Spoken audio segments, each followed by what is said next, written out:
Sahabat-sahabat Kimentur yang terkasih dalam Tuhan kita Yesus Kristus, sebagai manusia biasa tentunya kita mempunyai berbagai kebutuhan dan keinginan yang selalu kita usahakan untuk mendapatkannya. Kita selalu berusaha dengan berbagai cara untuk memenuhi kebutuhan dan keinginan kita. Salah satunya dengan berdoa dan meminta kepada Tuhan.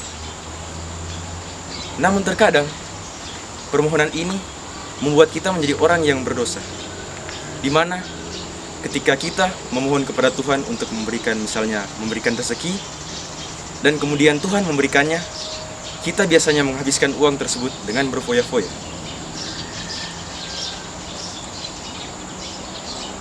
Ini seringkali terjadi karena ketidaktahuan kita dan ketidaksadaran kita bahwa yang memberikan uang tersebut atau rezeki tersebut adalah Tuhan, walaupun rezeki itu disalurkan dengan tangan sesama kita.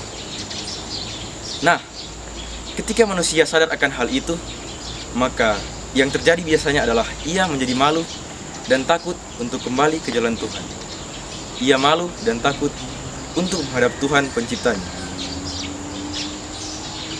Ia seringkali berpikir bahwa akankah Tuhan akan mengampuninya, karena kebiasaan yang biasanya dilakukan oleh manusia, yaitu sering mengandaikan Tuhan seperti manusia yang jika sesamanya berbuat salah terhadapnya tidak akan memaafkan sesamanya itu. Nah, pertanyaannya, apakah Tuhan memang seperti itu? Dan jikalau kita berada dalam keadaan berdosa, apakah yang harus kita lakukan? Nah, memang dalam beberapa kisah sejarah bangsa Israel dikatakan tentang Tuhan yang menghukum umatnya yang berdosa. Namun, Kristus sendiri telah mengajarkan kepada kita dalam perumpamaan tentang anak yang hilang, yang dapat kita lihat dalam Injil Lukas pasal 15 ayat 1 sampai dengan 3 dan dilanjutkan ayat 11 sampai dengan 32. Di situ diceritakan tentang bagaimana seorang anak yang meninggalkan bapaknya dengan membawa apa yang ia minta dari bapaknya itu dan menghabiskan itu secara berfoya-foya. Diceritakan juga bagaimana anak itu kembali kepada bapaknya dengan penuh rasa menyesal, dan bagaimana bapaknya itu menerima dia dengan penuh sukacita. Kita juga dapat membaca dalam kitab Nabi Mika pasal 7 ayat 14 sampai 15 dan dilanjutkan ayat 18 sampai 20, di mana Tuhan mengampuni umatnya yang berdosa dan berbelas kasih. Sahabat-sahabat Kimentur yang terkasih, dari kisah tersebut kita dapat mengetahui bahwa Allah sungguh mengasihi semua ciptaannya.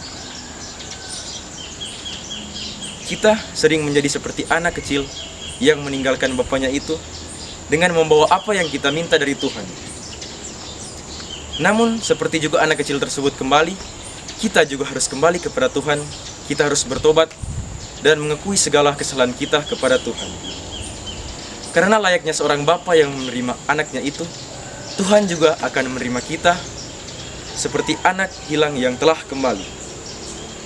Karena sesungguhnya Tuhan adalah Bapa kita.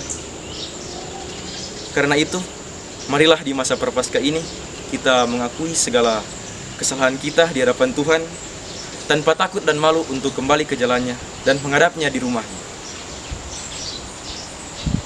Kita harus yakin bahwa Tuhan akan mengampuni kita sekalian, walaupun dosa besar telah kita lakukan terhadapnya. Karena Tuhan adalah pengasih dan penyayang. Semoga demikian.